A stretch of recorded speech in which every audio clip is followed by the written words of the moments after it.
So, what is the big story, other than we are, obviously, at Liquid, as far as the Epicenter Major is concerned? The final major of the season, so really looking forward to seeing how all the teams pan out. It's another glorious lineup of teams, including some new teams, some new formations of teams, including a very, very interesting name from China who've been big in League of Legends in the past, Royal Never Give Up. And of course, what we're really focused on, what I'm really focusing on, is who can make those final four spots that qualify them directly to the international. 8 teams have already qualified through. Secret, Virtus Pro, EG, Vici, PSG, LGD, Fnatic, Team Liquid and Ninjas in Pyjamas. They're all safe, guaranteed themselves a spot at TI. The 4 on the bubble right now, King Gaming have 1140, OG have 1023, TNC Predator have 771 and are very much under pressure, and eHome massively under pressure, 629.6.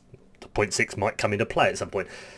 The reason that they're in big trouble is because they haven't qualified for this event, nor have King Gaming, and they're in ninth. I'm not so sure that King can be overhauled. Keep in mind that 3 teams, in fact actually technically 4 teams, have to finish with more points at the end of this major than Keen already have, which is 1140 points. That means that effectively you're looking at OG, TNC, Alliance and Gambit all getting more points than Keen have already got. Now it's not impossible, but it's pretty tricky. The main focus for me is this. OG have 1023. They're also in the major, so they have a chance to add more points though. They'll get 75 as just turning up, but they'll get more points as they go through. I think they'll have a reasonable event, and even if they don't, I think 1023 is quite hard for any of the other teams to overhaul. Bear with me here. TNC have 771. They're also in the tournament as well, which means that they've got an opportunity of keeping destiny in their own hands, and I'm sure that's how they want to make it. And I think like a top 8 finish for them will probably be enough to get them over the line. Now, a top 8 finish gives you 450 points. That would put TNC on 1200 or so points. Now, 1200 means that the likes of Alliance would have to finish in the top 4. Top 6. Gambit would have to finish in the top 4. That's kind of pushing it a little bit for both of those two teams. Possible? Yes. Certainty? Absolutely not. So I think OG and Keen are probably okay. The tricky ones are TNC on 771. They need a good performance, no doubt about that. And what they really need to do is finish ahead of all the other teams that are new. So Royal Never Give Up are in the shout. They haven't got any points right now, but a top 4 finish for them could see them leapfrog above all of those teams.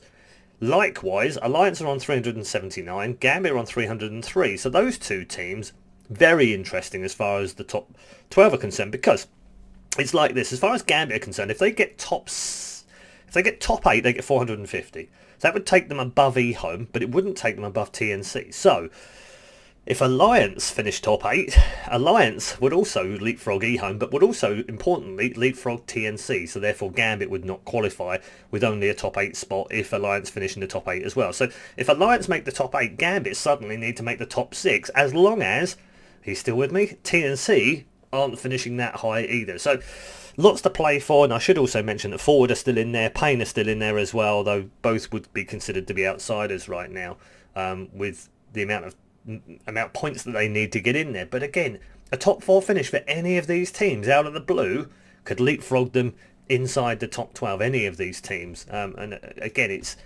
a reminder for you in terms of points that you get in here is crazy, and it really does ramp up. So for instance, 4,950 to win the whole thing. Any of those teams that win the event, they're going to TI, simple as that. In fact, get to the final, 3,000, they're already in. 2,100, top 3, that's also a guaranteed TI spot right now for any of these teams. Fourth, 1,350, which leapfrogs you above Keen and eHome, also gets you in. So top 4 for any of these teams out of the blue, that means Royal Never Give Up, Pain, Forward, Gambit, Alliance, TNC or OG, all of them are guaranteed going to the international if they finish in the top 4 here at the Epicenter Major. 5th, 6th starts to get a bit tricky because the fall off is quite high. You get 900 points for 5th, 6th. So the likes of Alliance and Gambit, that would probably be enough. Forward and Pain, maybe also enough because it would take them above King Gaming as well. But we're talking top 6 here. The problem is, outside that top 6, not all these teams can finish in the top 6. If you finish 7th, 8th, it's 450 points. Now, 450 points gets Gambit in above eHome, but doesn't get them above TNC. It does get Alliance above both eHome and TNC, providing that TNC don't get out of the group stages and then crash out in the first round. So lots of things have to happen here. It's going to be very interesting. I would suggest follow Knoxville because he's the man with the brain power that can work all of this stuff out, and I'm not. I'm just sitting here watching Dota. Have fun.